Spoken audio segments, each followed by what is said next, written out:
Hello, I'm Priyanka Tirumurthy and welcome to TNM News in a nutshell, where we bring you the latest news from South India. Let me start today with Tamil Nadu.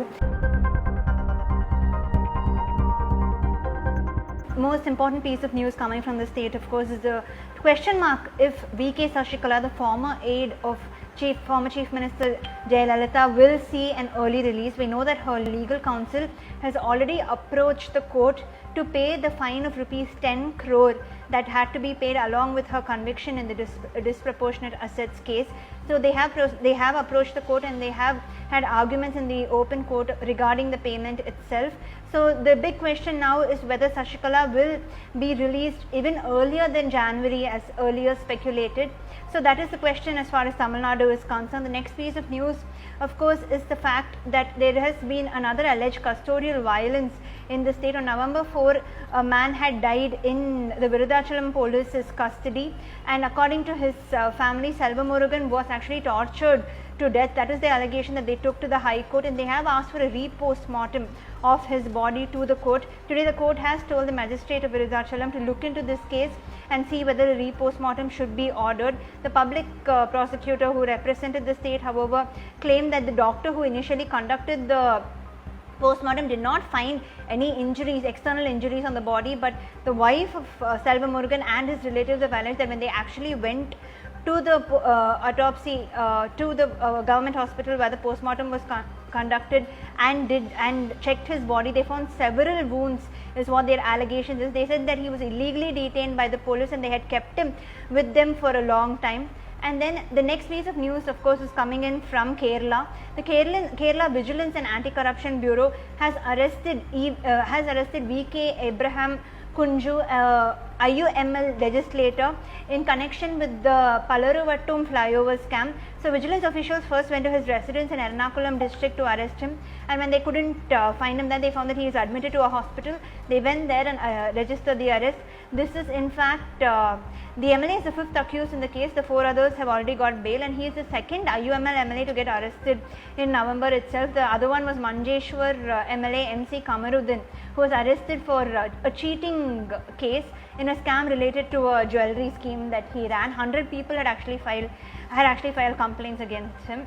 The next news from Kerala is that the Bekal police in Kasaragod has summoned M. Pradeep Kothala, the office secretary of actor and MLA Ganesh Kumar. He was allegedly accused of threatening one of the witnesses in the actor assault case. We all know this is the case where actor Dilip, a very important and famous actor in Kerala, was actually accused of assaulting a female actor. This is the case, and the Kerala High Court has ordered for Pradeep's summoning, even as an anticipatory bail was already considered.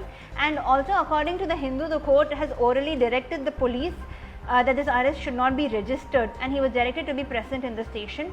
Moving on to Andhra Pradesh and Telangana, controversy coming in from Andhra Pradesh, with the Andhra Pradesh High Court on Tuesday actually expressing its disapproval over the fact that the government wanted to hold temple honors for Swami Swarupanandendra Saraswati, the pontiff of the Vishaka Shri Sharada Pritam, on his birthday on Wednesday.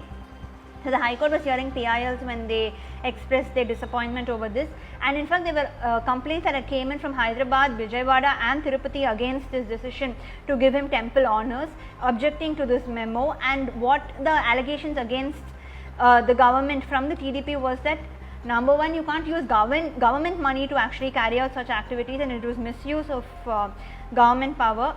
And two was that this showed favoritism towards this particular pontiff.